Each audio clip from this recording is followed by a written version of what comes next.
El siguiente espacio es un programa de opinión. Clasificación A, apto para todo público. El análisis, la información, los temas de la actualidad y las tendencias están en una sola frecuencia. Frecuencia Política. Frecuencia Política. En tu radio, en tu compu, en tu celu, en tu tablet, aquí por la señal de Pichincha Universal. Comenzamos. Buenas tardes con todos, bienvenidos a una entrega más de su programa Frecuencia Política. Como todos los miércoles les acompañamos desde las 18 horas y hoy al más puro estilo del teletrabajo. Estamos desde dos locaciones diferentes. Pavel, ¿cómo estás? Buenas tardes. Hola Belén, buenas noches con todos nuestros seguidores de Frecuencia Política en este miércoles 17 de marzo. ¿Cómo corre el tiempo, Belén?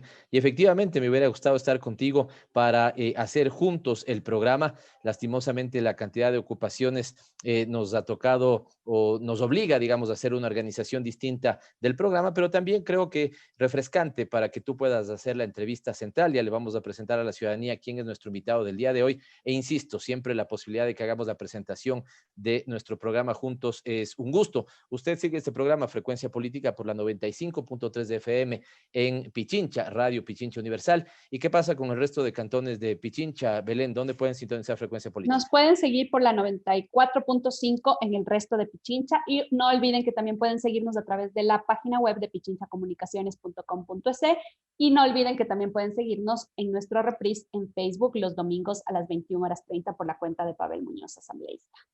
Gracias por ser unos seguidores fieles de este programa que lo único que busca es poner información para que usted pueda hacer la valoración, el análisis político, económico, social que usted considere y, digamos, generar una ciudadanía más crítica respecto a lo que acontece en el Ecuador. ¿Y qué acontece en el Ecuador, Belén? ¿Qué no acontece en el ¿Qué no Ecuador? acontece? O sea, ¿qué falta, Belén? ¿Ya qué falta? Realmente no. ¿Sabes lo que falta? Que la ciudadanía ¿Qué? se despierte. Para mí sigue siendo que estamos tan impávidos, yo no sé si han pasado tantas cosas que ya nada nos sorprende, ya lo vemos todo tan natural que ya nada nos indigna, o estamos en un estado de absoluta indignación perpetua que ya no nos deja seguir reaccionando entre las cosas que pasan en este país, pero lo de esta semana ha sido realmente bochornoso. Excelente respuesta. Yo te iba a decir que falta, y esperemos que no, ni siquiera voy a abrir la boca, pero que falta alguna cosa que ya sea la hecatombe. Pero es cierto lo que dices, Belén, lo que falta es el despertar ciudadano. Por Dios, esto es indignante. En este país tiene uno que ser miembro del Club Rotario para que le pongan una vacuna. Por Dios, dejen de ser sinvergüenzas. Discúlpame que me indigne, Belén, pero sobre todo que me indigne a la ciudadanía. Dejen de ser sinvergüenzas. Atiendan las vacunas de todo el personal de salud, todo, absolutamente todo, público y privado, y no hagan ese bochorno ridículo, como si esto fuera la época cortesana, donde además con violín, con cóctel de por medio, ¿no es cierto?, la alta alcurnia de la sociedad ecuatoriana, grabándose sus videos de que ya les llega la vacuna porque son parte del Club Rotario. Por Dios, nos han regresado, digamos, a la época, ¿qué te digo?, de la monarquía francesa. Es increíble lo que está pasando en el país, Belén. Y lo más triste es que el comunicado del Club Rotario casi que les quedábamos debiendo, porque han hecho tanto por este país que lo mínimo que podíamos hacer era regalarle un par de vacunas a unas personas que obviamente por su condición privilegiada seguramente están mucho más protegidos que otros adultos mayores que en este momento se juegan la vida diariamente por salir a conseguir algo para vivir, para sobrevivir, y no lo estamos viendo así. Algo que quería comentar contigo que a mí en cambio me resulta en medio de esta tragedia gracioso, es que los que antes decían que una parte de la población era una resentida social por exigir ciertas cosas, ahora también están dentro de los resentidos sociales que se resienten con los rotarios por haber adquirido esa vacuna. Qué increíble, ¿no? Es que yo no sé si la ciudadanía se da cuenta de esto, pero al punto al que nos han llevado ya es un punto ni siquiera indignante, digamos, es ridículo.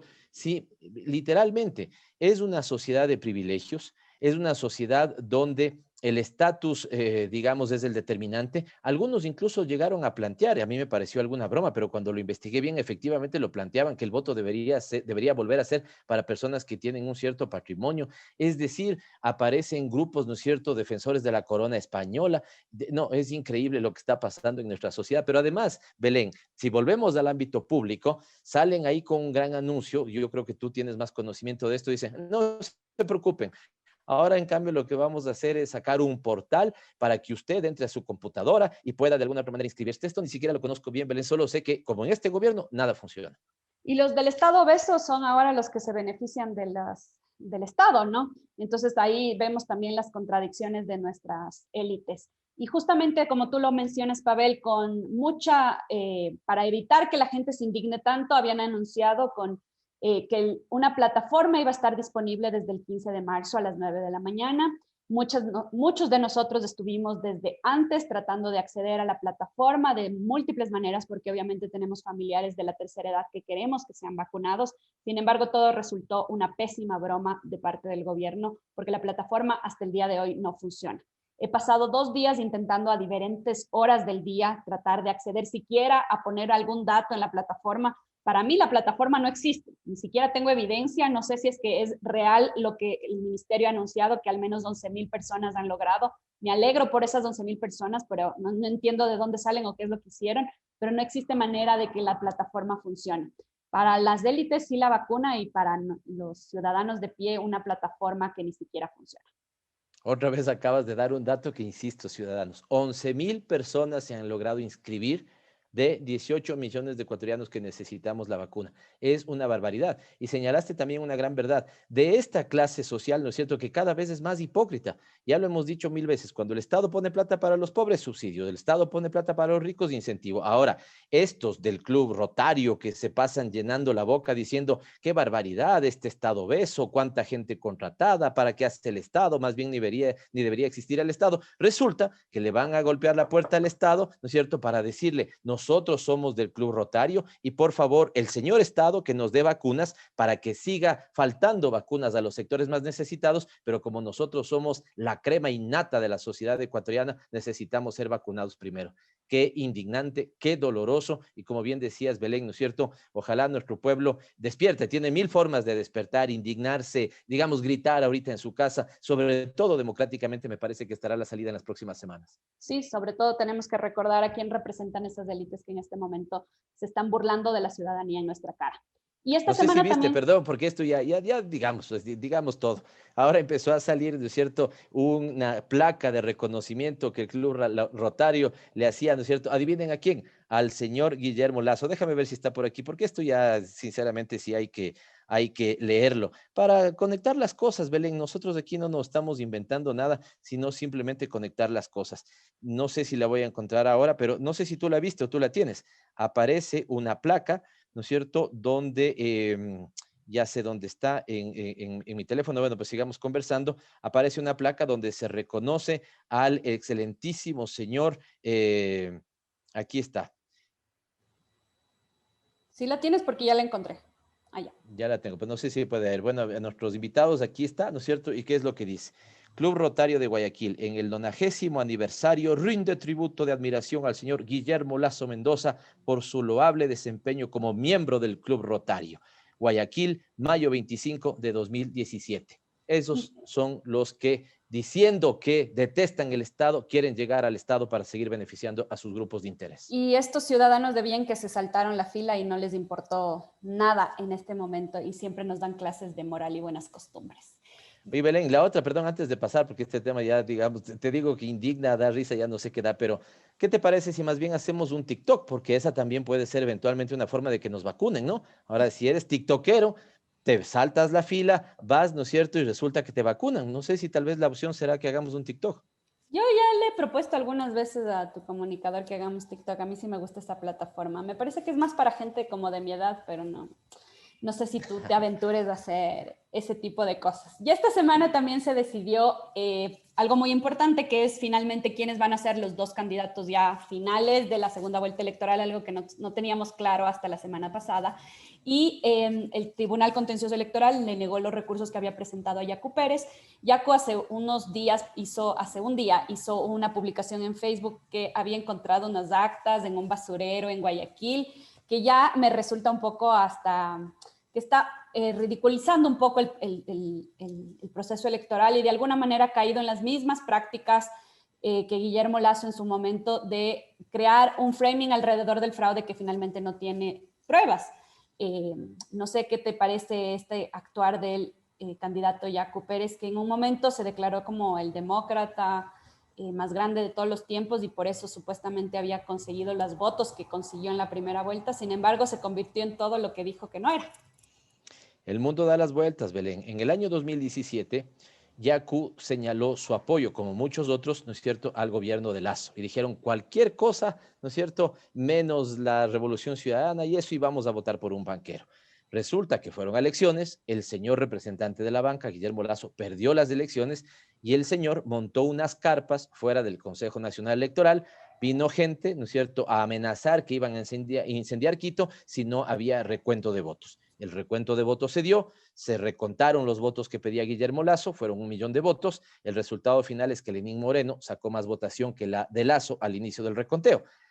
4 años más tarde, ¿no es cierto?, es el señor Lasso, al que Yacu Pérez le apoyó en el 2017, el que termina en la picota, ¿no es cierto?, diciéndole ahora el señor Yacu que le ha robado las elecciones el señor Guillermo Lasso. Si te das cuenta el cambio de roles, ¿no?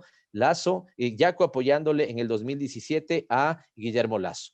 Ahora, en el 2021, Yacu le dice, Lasso me robó las elecciones.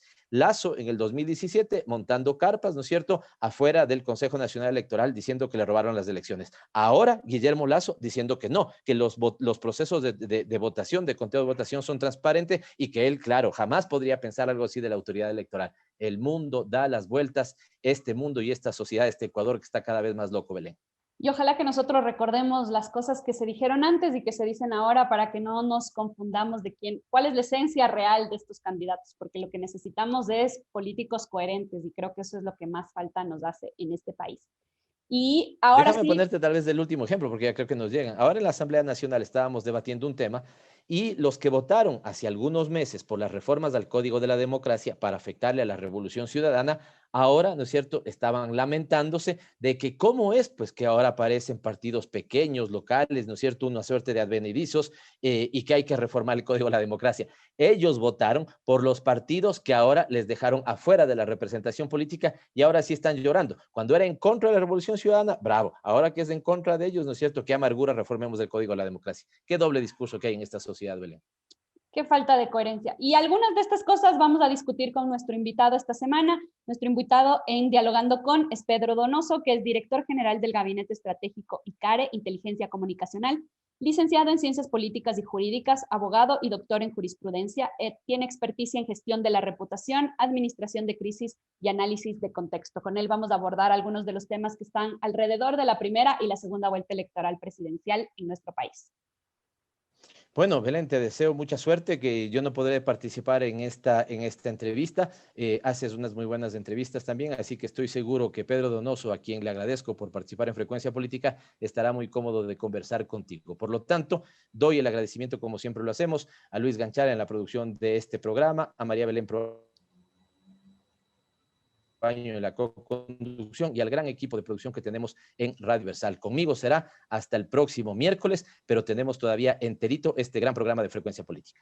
Y comenzamos con Dialogando con. Los protagonistas de la información aquí en nuestra cabina. En Frecuencia Política. Dialogando con. Y como lo habíamos anunciado, nos acompaña hoy Pedro Donoso. Pedro, como ya lo habíamos dicho en su introducción, es experto en análisis de contexto político. Entonces, Pedro, ¿qué le parece si es que comenzamos brevemente analizando cuál fue el contexto político en el que se dio la primera vuelta?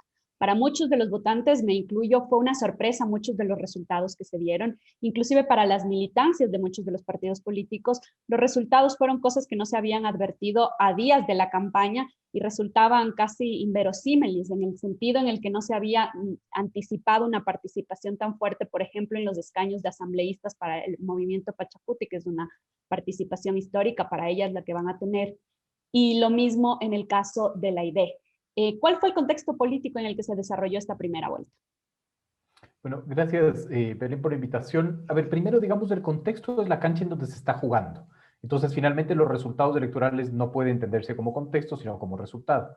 El contexto, ¿no es cierto?, en el que se desarrolló la primera vuelta y en el que se está desarrollando esta segunda vuelta, es un contexto, digamos, en 5 crisis profundas, digo yo, ¿no es cierto? La primera, evidente, ¿no es cierto?, la crisis sanitaria, una crisis social que te habla de cifras escalofriantes, ¿no es cierto? El 2020 cerró con con una cifra de suicidios brutal, 1.200 muertes violentas solo registradas desde el año 2013, femicidios, etcétera. Es decir, con un tejido social bastante quebrado y bastante roto, ¿no es cierto?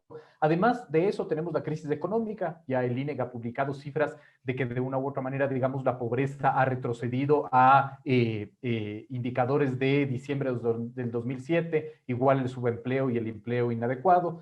Y sobre todo, digamos, tenemos una crisis política y de representatividad y de legitimidad, ¿no es cierto? Y en eso estamos viendo, por ejemplo, la tensión entre gobierno central y gobiernos locales, que es un escenario que nosotros ya lo vivimos en el 90. Entonces, ese es el contexto en el que se desarrolló finalmente la primera y ese es el contexto en el que se está desarrollando la segunda vuelta.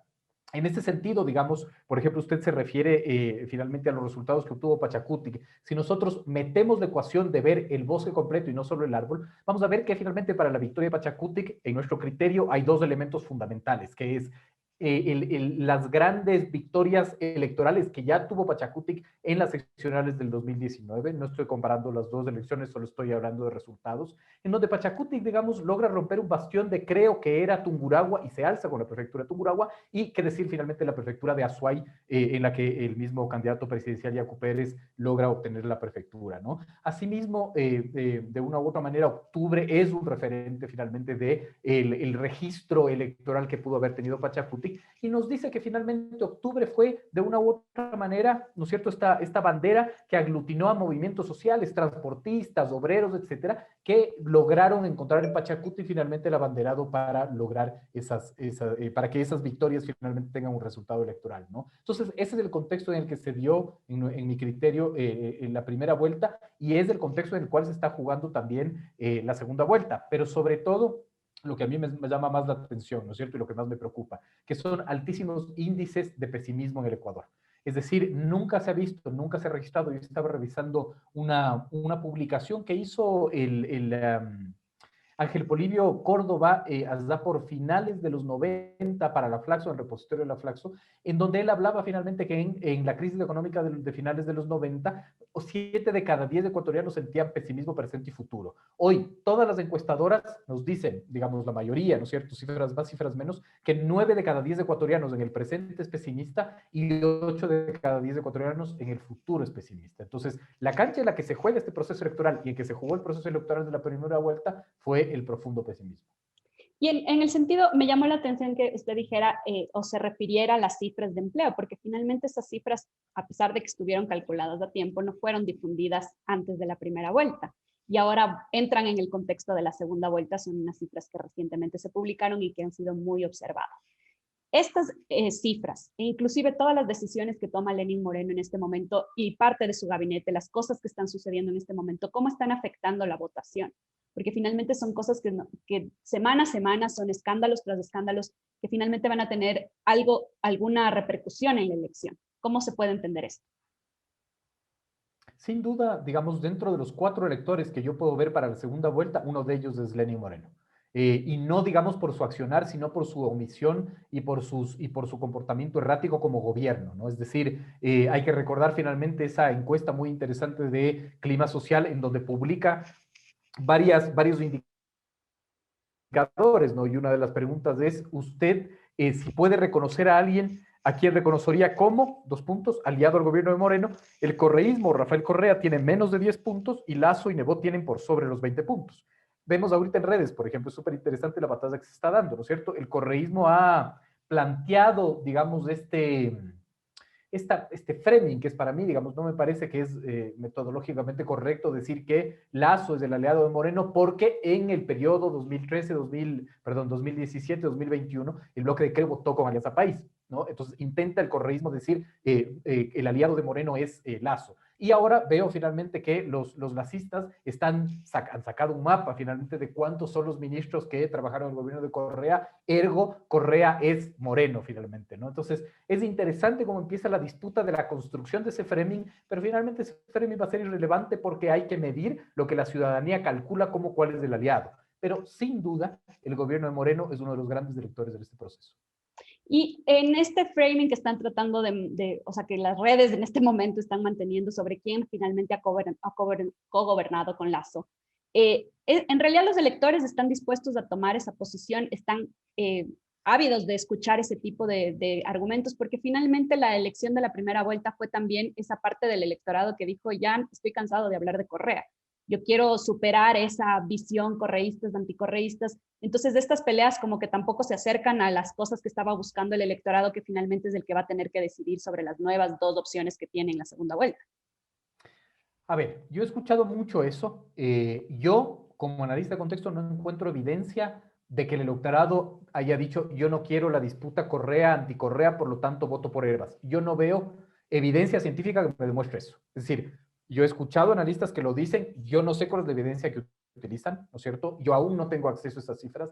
Recibí el día de ayer la encuesta de perfiles de opinión, la estoy procesando recién, pero digamos, eso es algo que se repite sin ninguna evidencia, me parece a mí, o por lo menos a mí no me han explicado la evidencia. Es Entonces decir, explíqueme a mí cómo se explican los resultados de Yaku y de Herbas.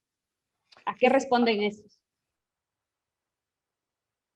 como le digo, finalmente, a ver, a mí no me gusta hablar sin evidencia. Entonces, a mí no me gusta decir yo creo que, ¿no es cierto? Porque mi opinión es absolutamente irrelevante. Una lectura de contexto tiene que tener evidencia.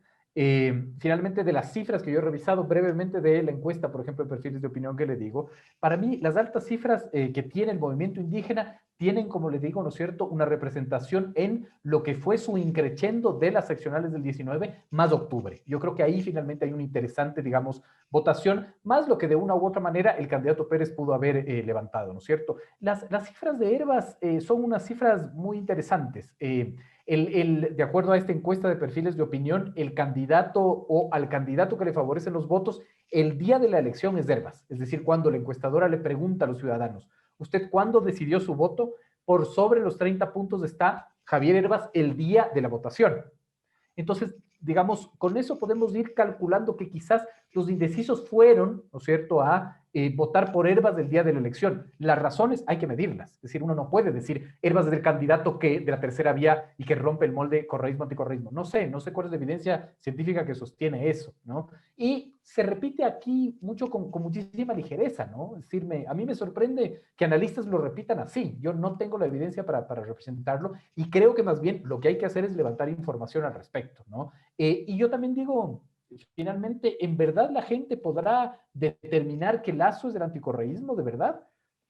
No lo sé tampoco. Entonces, creo que sí hay que tener evidencia y hay que levantar información para poder contestar esas preguntas, ¿no? Y con la poca evidencia que podemos tener hasta el momento respecto de eso, ¿a dónde van a ir los votos de Yaku y de Herbas? A ver, me sale más fácil responder la de Yaku Pérez. ¿Por qué? Porque yo creo que ahí viene el segundo gran elector. El segundo gran elector es el fantasma del fraude. Es decir, en la metodología que nosotros utilizamos, ¿no es cierto?, cuando trabajamos para estrategias para nuestros clientes, nosotros creamos estrategias de desmitificación. Un mito, ¿no es cierto?, es una creencia construida y posicionada en el imaginario. Sin embargo, cuando el mito se convierte, ¿no es cierto?, en verdad absoluta, en nuestra metodología nosotros lo calificamos como aforismo. El aforismo es una verdad absoluta, ¿verdad? Y el aforismo no puede ser desmontado como el mito, no se pueden utilizar las mismas herramientas. El aforismo tiene que ser desmontado con acciones, no con narrativa, no con discurso, ¿no? ¿Por qué voy a esto? Porque desde el 2017, ¿no es cierto?, Lazo creó el aforismo del fraude, a pesar de que la evidencia dice que no existió fraude. El mismo informe de la Organización de Estados Americanos lo dice, etcétera.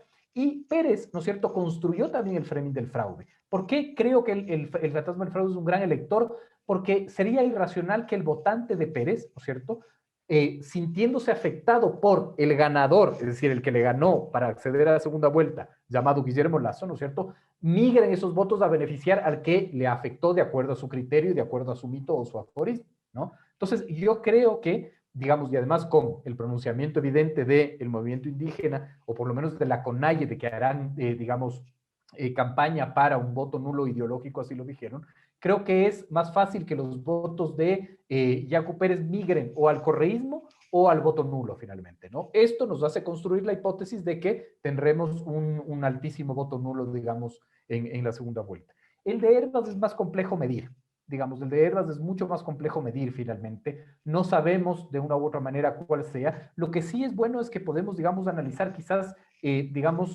las llegadas de los candidatos, ¿no es cierto? ¿Qué quiero decir con esto? En el Ecuador el peso político está en 7 provincias y en 22 cantones que tienen más de 100.000 habitantes. Ahí, digamos, se disputa absolutamente todo, ¿no es cierto? Y Hervas es un candidato que gana en un solo cantón de más de 100.000 habitantes, que es Loja, y gana en una sola provincia, que es Carchi. Finalmente, habrá que ver el histórico de cómo ha votado, ¿no es cierto?, en el correísmo, anticorreísmo, si se quiere decir, o digamos en el candidato del correísmo más Lazo, estos bastiones, para ver cómo de una u otra manera se puede capitalizar ese voto y a dónde iría. Pero, por ejemplo, en el fenómeno sur de Quito, en donde Hervas es la gran sorpresa, hay que ver, ¿no es cierto?, cómo se puede de una u otra manera entender a dónde migrarían esos votos. A mí me parece más artificial que los votos del sur de Quito migren a Lazo que migren, digamos, al correísmo, ¿no? Pero son meras hipótesis. Claro, porque inclusive uno podría entender que estos votos se conectaron de alguna manera con Hervas y por eso también vemos que los candidatos a la segunda vuelta han tratado de hacer un nuevo reconfiguramiento de los temas que tratan en su campaña y vemos que muchos, o sea, evidentemente han migrado a discutir sobre temas relacionados con el enfoque de género, con las mujeres, las opciones ambientales, el tema del turismo y de la sostenibilidad. Temas que no necesariamente estuvieron muy presentes en la primera vuelta en ninguno de los dos candidatos y que ahora vemos que han tomado fuerza. ¿Cómo cree usted que el electorado va a tomar este cambio de ideas e inclusive el refrescamiento de imagen que han tenido los dos candidatos, porque ambos han optado por esas opciones? Y cómo ve el electorado, inclusive el electorado fuerte, cuando su candidato toma posición respecto de cosas que no necesariamente estaban en el tablero en la primera vuelta? Lo digo también porque, por ejemplo, gran parte del electorado de Guillermo Lasso es una porción de la población muy conservadora y que ahora tal vez le choca un poco escuchar a su candidato hablar de cosas con las que no necesariamente se encuentra de acuerdo. Lo mismo puede pasar también con el lado conservador del voto de Andrés Arauz. A ver, digamos, cuando yo hago lectura de contexto, intento no caer en 5 sesgos, decimos nosotros. Nos apropiamos, los estadísticos nos matan cuando digo esto yo, pero yo me apropié de los sesgos de la estadística, ¿no es cierto? Y uno de esos sesgos es correlación no es causalidad. Entonces, cuando a mí me dicen los votantes de Hervas son los jóvenes que creen en las luchas del feminismo, etcétera, no tengo evidencia científica para evidenciar o sostener eso, no lo sé. O sea, digamos, yo no veo aún, ¿no es cierto?, una encuesta en donde me digan, los votantes de Hervas son los que finalmente se apegan a causas feministas. Entonces, la gente me dice, pero Hervas fue el único que presentó un plan feminista, ¿no es cierto? Entonces, yo digo, correlación de hechos no es causalidad. Es decir, no porque él presentó un plan feminista puede uno concluir que fueron, digamos, las causas feministas las que le dieron el voto. No estoy diciendo que no, tampoco estoy diciendo que sí. Es decir, necesitamos mucho más información. Ahora, esa es una gran discusión y es una profunda discusión. Es decir, todo el mundo dice, hay que hablar del aborto, hay que, digamos, beneficiar, digamos, esta narrativa, por ejemplo, del aborto. Y si uno ve datos, finalmente, y veía recientemente, el 70% de los guayaquileños están en contra de despenalización del aborto, así sea por violación. Entonces, no es una cuestión de conservadores o progresistas, ¿no? Entonces, eso también es un mito muy, muy extraño. Por ejemplo, a mí no me gusta encasillar, porque hablamos del deporte nacional nuestro, es la homogeneización del otro, ¿no? Es decir, todos los votantes de Lasso son conservadores, no necesariamente. Todos los votantes de Arauz son progresistas, no necesariamente, ¿no? Todos los millennials son así, no necesariamente, finalmente. Entonces, creo que nos hace falta mucha data para digamos, sacar este tipo de conclusiones. Ahora, lo que sí creo, ¿no es cierto?, es que cuando los candidatos quieren establecer esta mutación, ¿verdad?, ahí va a haber un tercer elector. Para mí, digamos, hay que hablar de electores. Y ese tercer elector es del pasado. Es decir, el candidato no puede sacarse la camiseta del pasado, ¿no? Entonces, si Guillermo Lasso quiere establecer ahora en su narrativa causas feministas, ¿verdad?, el pasado le va a pesar, y no hablo del pasado hace 25 años, hablo del pasado hace un año, cuando él, mediante una carta por escrito, pidió al gobierno de Lenín Moreno vetar el Código Orgánico de Salud. El pasado pesa finalmente, ¿no? Cuando Arauz finalmente dice, nosotros vamos a reformar la Constitución para que las universidades, lo dijo en Cuenca, tengan un presupuesto directo que no pase por el Ministerio de Finanzas, ¿verdad?, el pasado pesa, y ahí hubo una crisis en la que el correísmo, por ejemplo, tuvo una tensión finalmente con la Universidad Andina, por ejemplo, y cortó, ¿no es cierto?, las rentas que recibía la Universidad Andina. Entonces, el pasado va a pesar muchísimo. Aquí la gran pregunta es, ¿a quién le va a pesar menos el pasado? Esa creo que es, digamos, como la gran pregunta que hay que hacerse. ¿Y a Arauz le pesa el pasado correísta o la figura de Rafael Correa mucho? en estas cifras que vi de la encuesta de perfiles de opinión. Por eso soy tan mal invitado finalmente, porque a mí me gusta hablar con muchísima evidencia. Me cuesta contestar las preguntas así tan, digamos, a la ligera, ¿no? Una de las razones de altas, me parece que por sobre los 30 o 40 puntos de por qué el voto por Arauz es, digamos, la presencia del correísmo. Pero en esta encuesta de clima social, que a mí me impresionó mucho antes de la primera vuelta, me parece que fue en enero o en diciembre, ahí el encuestador le preguntaba al encuestado, ¿cuáles son las razones de que usted vota por X o Y candidato? ¿No? Y el candidato finalmente X o Y, ¿no es cierto?, se beneficiaba no de tangibles, no porque va a generar 2 millones de empleo, no porque va a subir el sueldo básico a $500, no porque me va a dar $1,000, sino las dos razones que ganaban eran intangibles, que ese es el cuarto elector. El cuarto elector es la disputa de intangibles. ¿Qué quiero decir con esto? Las dos, digamos, razones eran, la primera, porque quiero volver al bienestar del pasado, es decir, eso está conectado evidentemente con Arauz, y la segunda era porque representa el cambio, que estaba conectado finalmente con Guillermo Lasso, o con Yacu Pérez, o con Herbas finalmente, ¿no? Pero la pregunta era específicamente a por qué votaría o el voto duro de Lasso. Entonces, creo que también el cuarto elector son los intangibles que no se está viendo y que quizás hoy los candidatos han entendido, que han intentado, digamos, incluir finalmente en sus propias narrativas, ¿no? Esto de volver al pasado, esto de el encuentro, esto del cambio, etcétera. Listo. En este momento tenemos que hacer una breve pausa que nos pide el programa, pero vamos a volver desmitificando algunas de las ideas que ya habíamos inclusive discutido en este espacio anteriormente sobre los resultados de las elecciones presidenciales de Ecuador. Hacemos esta pausa y volvemos enseguida. Y volvemos a retomar este diálogo con Pedro Donoso, que nos está contando cosas muy interesantes respecto de su análisis de los resultados y del contexto político en el que se desarrolla esta segunda vuelta electoral, e inclusive hemos podido discutir un poquito de lo que ha pasado en la primera. Frente a todo lo que ha pasado esta última semana, Yacu Pérez ya tiene una definición respecto de su futuro electoral que no ha sido favorable para él. ¿Qué le resta a Yacu Pérez en la escena electoral en este momento? ¿Cuál es la posición que debería asumir? ¿Qué es lo que pasa con Yacu Pérez en este momento? Digamos, el fenómeno Yacu Pérez es muy complejo de leer, porque el fenómeno Yacu Pérez, digamos, tiene varias vertientes. Esa es otra vez la lógica de homogeneizar al otro, ¿no es cierto? El movimiento indígena es un movimiento altamente complejo de entender, altamente, digamos, difícil de determinar. Entonces, yo considero que el movimiento indígena no está disputando votos. El movimiento indígena lo que está haciendo, ¿no es cierto?, es disputando su legitimidad de estar en la mesa de la toma de decisiones. No solo diciendo tengo 27 asambleístas, sino diciendo incluso yo pude haber ganado, ¿no? Entonces, claro, es muy interesante cómo, digamos, la figura de Yacu Pérez quiebra internamente al movimiento indígena, lo vuelve a unir, lo vuelve a quebrar. Hay una división evidente entre Pachacuti y la CONAIE, ¿no es cierto? Entonces, es muy interesante el fenómeno Pérez de cómo te plantea finalmente, ¿no es cierto?, esta visión de izquierda frente al futuro, ¿no? Entonces, yo creo que todo el ruido que ha hecho el movimiento indígena, además solo el movimiento Pachacuti, porque además la CONAIE es evidente que ha dejado finalmente solo al movimiento indígena por no compartir, digamos, sus formas de protesta. Incluso Jaime Vargas lo decía en un encuentro que se lo televisó.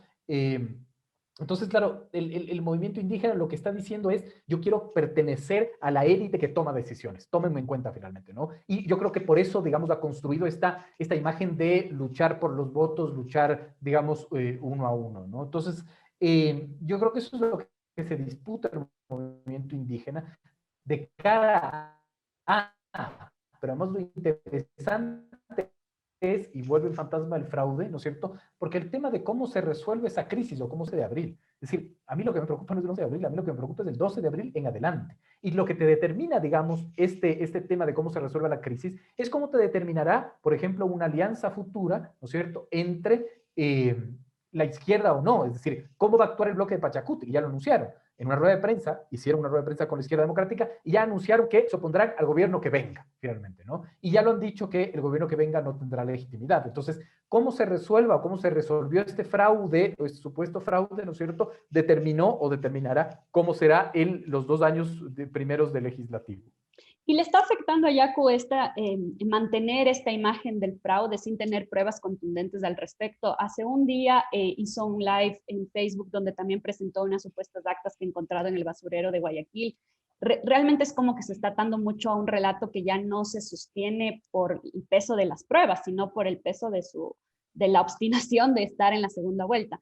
No sé si es que esto está de alguna manera afectando inclusive la imagen del candidato, porque también vimos que en la respuesta que le da el Tribunal Contencioso Electoral se muestran algunas, inclusive errores que cometió Yacu Pérez en el momento de hacer, de hacer su demanda al tribunal, que también resultó en el resultado, en la negativa que le da el tribunal. ¿Esto está mermando de alguna manera la imagen de Yacu Pérez frente al electorado y en el escenario político ecuatoriano? Habría que medirlo, finalmente no tengo una respuesta automática, pero lo que sí digo es que Yacu Pérez no nos está hablando a los electores por fuera del movimiento indígena.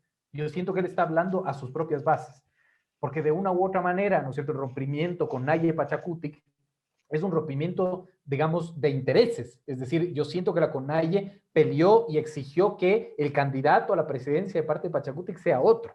Entonces, lo que está haciendo Pérez no nos está hablando a nosotros los mestizos, está hablando, en mi criterio, a las propias bases, diciendo, no me voy a dejar robar, no me voy a dejar robar, no se equivocaron conmigo, ¿no?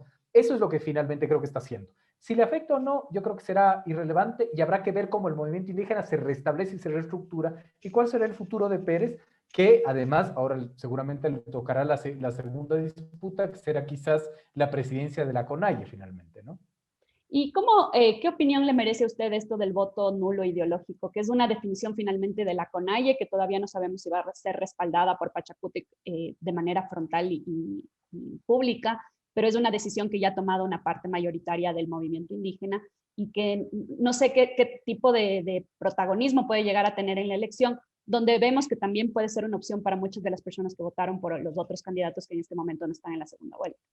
Totalmente, o sea, yo creo que el puerto natural de los votantes de Hervas y Pérez seguramente será el nulo. A mí me parece que además es un tema supremamente interesante a mí como analista, como lector de contexto, porque querré ahí sí determinar bien finalmente si es que el peso del movimiento indígena hace que todos sus votantes voten nulo o cuál sea esa diferencia finalmente, ¿no? Es decir, si Pérez obtuvo, digamos, 19.3% de la votación y el nulo tiene menos del 11%, veremos que de una u otra manera el llamado, digamos, del movimiento indígena a migrar sus votos al nulo es directamente proporcional a lo que sacó su candidato o no, ¿no? Es decir, es una medición muy interesante finalmente. El tamaño que alcance el voto nulo de alguna manera va a deslegitimar al próximo presidente del Ecuador. Dependiendo, no tanto, o sea, si rompe los históricos, sí. El histórico del nulo, bueno, del nulo, del blanco, de la abstención, ha estado entre el 10 y el 15% históricamente. Ojalá no me equivoque en esa cifra. Pero ha estado más o menos por ahí, ¿verdad? Si es que supera eso, ¿no es cierto? Yo creo que determinará más la diferencia entre el primero y el segundo con respecto a la legitimidad que lo que alcanza el voto nulo, salvo que el voto nulo llegue, digamos, a un escandaloso 25-30%. Y si llegara a un 25-30%, el próximo presidente del Ecuador, ¿cómo debería entender eso? ¿Cómo conectarse con esa parte de la población? ¿Qué significa? O sea, digamos que a mí no me preocuparía conectarme con esa parte de la población, sino tener que enfrentar el Ecuador del 2021 en adelante, ¿no? Es decir, es como dije anteriormente, es decir, el Ecuador ahorita está viviendo la peor crisis, digamos, de su historia en la lógica de un tejido social absolutamente quebrado, absolutamente roto, ¿no es cierto? Una indignación ciudadana, un pesimismo sin precedente, unas cifras finalmente escalofriantes.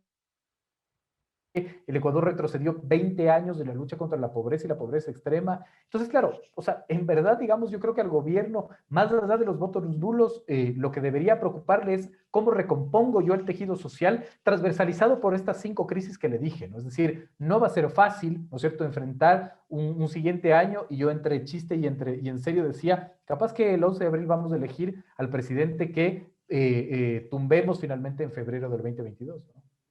La situación es realmente complicada. Inclusive, yo no sé si es que se ha estudiado eso, pero he visto algunas cifras que a mí sí me llamaron la atención, y es del voto nulo que recibieron también los asambleístas. En la votación a los asambleístas hay una importante fracción del voto que se va a la nulidad. En algunos de los casos, y en algunas de las provincias más que en otras, en Pichincha, que son los datos que yo más revisé, sí es una creciente muy importante. Y eso se evidencia obviamente con la credibilidad y los valores de aceptación que tiene la Asamblea Nacional en este momento, que son de los peores que ha tenido en su historia institucional. En el contexto de esto, ¿cómo deberían en este momento negociarse, aliarse las fuerzas políticas en la Asamblea para tener un poco de legitimidad y poder conectarse con la ciudadanía que está tan desconectada con esta institución. Es que la Asamblea tampoco, a ver, históricamente la Asamblea nunca ha sido, ¿no es cierto?, una función del Estado con alta credibilidad, nunca ha sido. Obviamente, digamos, los niveles de ahora son escalofriantes, pero no hay, ¿no es cierto?, una institución pública que tenga distintos niveles. Es decir, el gobierno de Moreno está calificado por menos los 9, 8 puntos, ¿no es cierto? Todas las decisiones públicas están muy mal calificadas, entonces, digamos, no creo que haya un cambio en sí mismo. La Asamblea siempre tiene un desgaste altísimo, porque de una u otra manera el ciudadano común no entiende el rol de la Asamblea. No lo entendemos, no entendemos para qué sirve. Entonces, más allá de los pactos que se puedan hacer, yo creo que es absolutamente necesario empezar a hablar de la utilidad y conectar finalmente con el ciudadano de la utilidad de las leyes. La gente no entiende para qué nos sirven las leyes. No entiende cuál es el rol finalmente.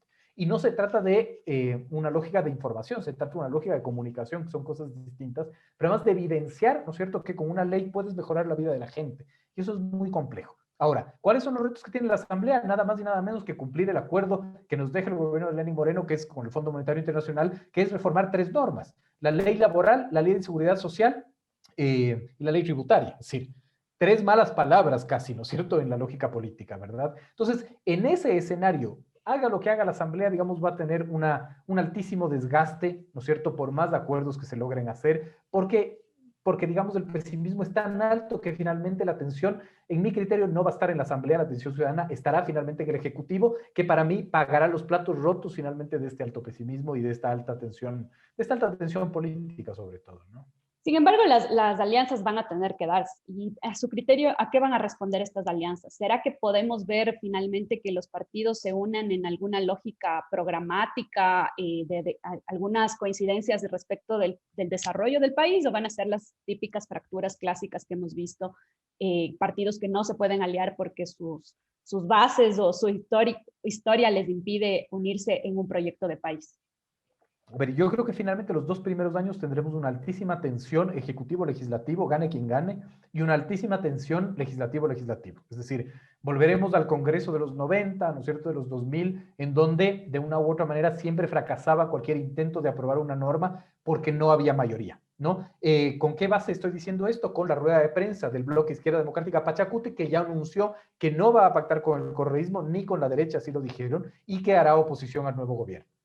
En ese sentido, ¿no es cierto?, yo no sé si es que los tiempos convulsionados políticos post-elección le den la posibilidad a los bloques legislativos de hacer, digamos, acuerdos programáticos. Es decir, yo creo que la coyuntura política no les va a permitir, por lo menos en los primeros 6, 8 meses o un año, ¿no es cierto? Después habrá que ver. Ahora, de una u otra manera, hay que traducir en cómo el Ejecutivo quiera trasladar a la Asamblea la responsabilidad de crear normas, ¿verdad?, que faciliten el que el Ejecutivo pueda mejorar la vida de la gente, ¿no? Entonces, yo lo que puedo entender es que los 6 u 8 primeros meses serán meses muy complejos a la interna de la Asamblea, en donde no haya ni siquiera la capacidad de poder elegir a sus propias autoridades, ¿no? Es decir, siempre habrán autoridades electas con votos ocultos, etcétera. Entonces, eso solo enfocado en las importantes minorías que hay en la Asamblea, ¿no? El ojo debería estar en los más de 6 o 12 asambleístas finalmente individuales, ¿verdad?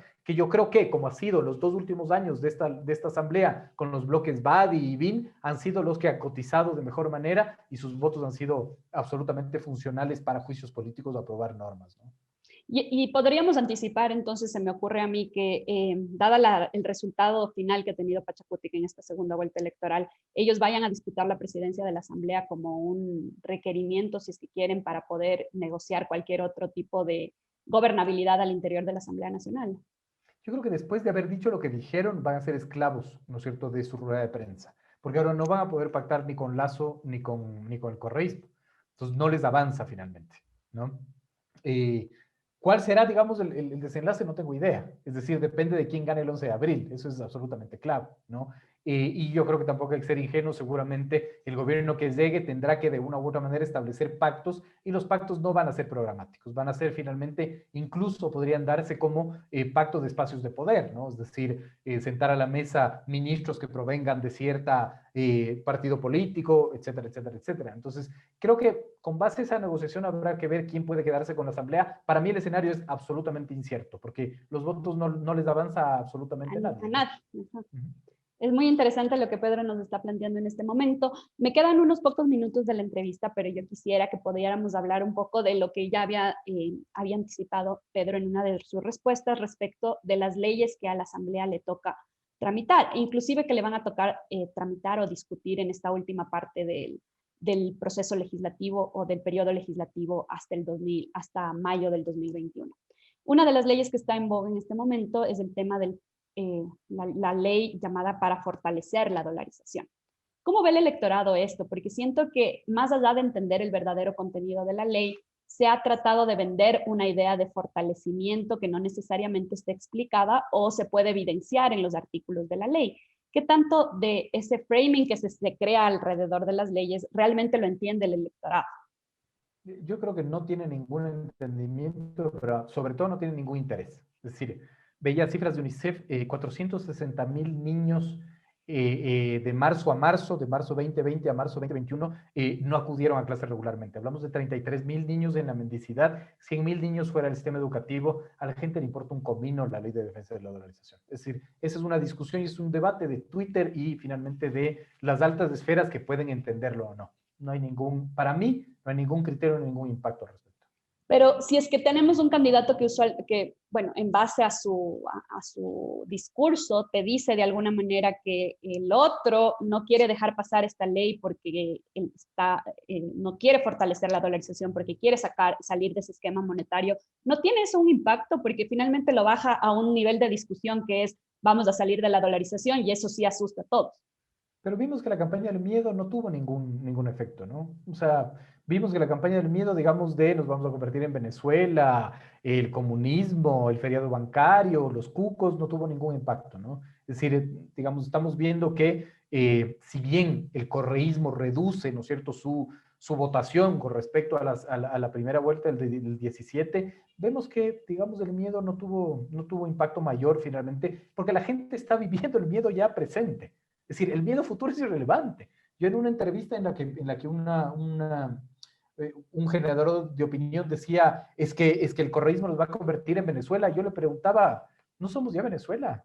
O sea, tenemos, digamos, cifras brutales de deserción escolar, de pobreza extrema. O sea, no entiendo. O sea, no entiendo el miedo que se intenta construir, ¿no? O si no, este miedo de Lazo va a venir y va a crear un feriado bancario. ¿Para qué querría hacer Lazo un feriado bancario? Entonces, yo creo que ese miedo, digamos, la gente no es tonta, y cuando un framing no tiene mucho sentido, se choca con la reflexión de la gente, y la reflexión de la gente yo creo que está en otro lado. Muy interesante su respuesta, y me llena de mucha satisfacción saber que hay otras cosas de las que deberían estar discutiendo los candidatos y no lo están haciendo en este momento. Es más, estamos a pocos días del próximo debate que tendrán los dos candidatos como parte de lo que dice la ley electoral, y seguramente estarán muy metidos en ese tema. ¿Cuál va a ser el real valor de ese debate de cara a la segunda vuelta? Yo otra vez vuelvo a estas cifras de perfiles de opinión, y cuando le preguntaban, ¿usted decidió la votación de cuándo? ¿El día de la votación? ¿Cuándo eligieron los candidatos? Y digamos un 20% de la gente decía, yo decidí mi votación después del debate. Yo creo que ahora el debate va a tener una mayor importancia. Sin embargo, yo soy un creyente que el debate tiene que ser recuperado como una herramienta de bien público, ¿no? Es decir, el debate es una herramienta de bien público. No lo podemos primero ver como un fin, es una herramienta. Y segundo, finalmente, es supremamente grave para la democracia que le demos un sentido utilitario. ¿Qué quiero decir con esto? Que muchas veces la gente, yo también, he criticado los debates que se hicieron porque no eran debates, porque no me gustaban, etcétera. Sin embargo, son debates que, gracias a la templanza de la sociedad civil, están incluidas como obligatorios en el Código de la Democracia. Cuando le damos un sentido utilitario al debate y decimos que el debate no define nada, no sirve para nada, nadie lo vio, mi gran preocupación es que la nueva clase política venga y diga, esa es la justificación para bajarnos del debate, la obligatoriedad del debate, y cambiemos el Código de la Democracia. ¿Por qué? Porque finalmente, digamos, el debate con la importancia que tiene para nosotros los ciudadanos, más allá de que muy poca gente lo vea o no, siempre ha sido utilizado o ha entrado en esta zona de funcionalidad de los candidatos. Acabamos de ver, por ejemplo, una organización de la sociedad civil convocó un debate de vicepresidenciales. El candidato Borrero no aceptó ir, el candidato Rabascal aceptó ir, obviamente. Todos sabemos que en un debate Rabascal tendría mucha más experiencia. El correísmo salió a decir, no voten por el candidato que no debate. Pero en la primera vuelta, Arauz no quiso participar en los debates no obligatorios, ¿verdad? Y el asismo decía, no votes por el candidato que no debate. Entonces, siempre las herramientas de fortalecimiento de la democracia son utilizadas en época electoral para ser funcionales a X o Y persona, ¿verdad? Yo creo que el debate del domingo va a ser muy importante. No sé si sea masivo y no sé si se entienda masivamente la importancia, pero lo que sí creo es que va a servir para que los candidatos se sientan ganadores o no se sientan ganadores. Es decir, más allá que para que la ciudadanía los vea, yo creo que es un tema de creación de fe y de confianza en el candidato y que pueda de una u otra manera ser, digamos, un detonante para iniciar un nuevo tipo de campaña, ¿no? Te agradezco muchísimo, Pedro, por esta entrevista. Han sido unos criterios muy importantes que, como había dicho anteriormente, desmitificaron algunas de las cosas que inclusive habían expuesto otros colegas respecto de las votaciones en la primera vuelta, pero que nos muestran que existe una diversa manera de interpretar los resultados, que hay que, obviamente, tal vez descansar más en los resultados de encuestas de distinto tipo para entender mejor cómo se tomaron las decisiones y justamente para que podamos establecer y tener claras cuáles son las prioridades de las personas que vamos a votar el 11 de abril. Muchísimas gracias, Pedro, por acompañarnos en este espacio en Frecuencia Política. No, encantado. Buenas tardes. Es tiempo de más información. En Frecuencia Política, el Minuto ODS. Esta semana se llevó a cabo la cuarta reunión del Foro de los Países de América Latina y el Caribe sobre el desarrollo sostenible. Evidentemente, la cita estuvo marcada por un llamado a revigorizar urgentemente la respuesta regional ante la pandemia, especialmente en el acceso equitativo a las vacunas. En esta cita, los países han reconocido la necesidad de poner a la igualdad en el centro del desarrollo para construir un mundo mejor. La pandemia ha magnificado graves problemas estructurales y ha reafirmado la insostenibilidad del modelo de desarrollo de América Latina y el Caribe. Las cifras desalentadoras, tanto en materia sanitaria como económica y social, que se registraron en el 2020 significan un riesgo inminente de que no se vayan a lograr las metas de la Agenda 2030 ni en el mediano ni en el largo plazo. La pandemia ha provocado la mayor contracción económica en 120 años, con una caída del 7.7% del PIB y que posiblemente también sea el dato que Ecuador registre para ese mismo año. La tasa de desocupación a nivel regional se ubica en el 10.6%, lo que equivale a una década perdida. La pobreza y extrema pobreza durante el último año alcanzaron niveles en América Latina que no se habían visto hace 12 y 20 años respectivamente.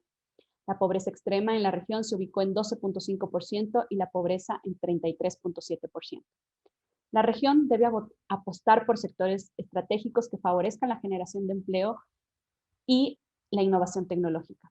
CEPAL ha identificado 8 sectores que pueden impulsar la recuperación sostenible: la transformación de la matriz energética hacia energías renovables, la movilidad sostenible, la inclusión y la revolución digital, la industria manufacturera de la salud, la bioeconomía, la economía del cuidado revalorizada y reconocida, la economía circular y el turismo sostenible. Revisa si es que tus candidatos tienen propuestas sobre cualquiera de estos sectores. Soy María Belén Proaño y este fue el Minuto ODS. Gracias a todos por permitirnos llegar una vez más a sus hogares por la señal de Pichincha Universal en la 95.3 en Quito y en la 94.5 en el noroccidente de Pichincha. Recuerden nuestro reprise en Facebook todos los domingos a las 21:30 por la cuenta de Pavel Muñoz, asambleísta. Los esperamos. Gracias por acompañarnos. Aquí termina Frecuencia Política. Hasta la próxima semana.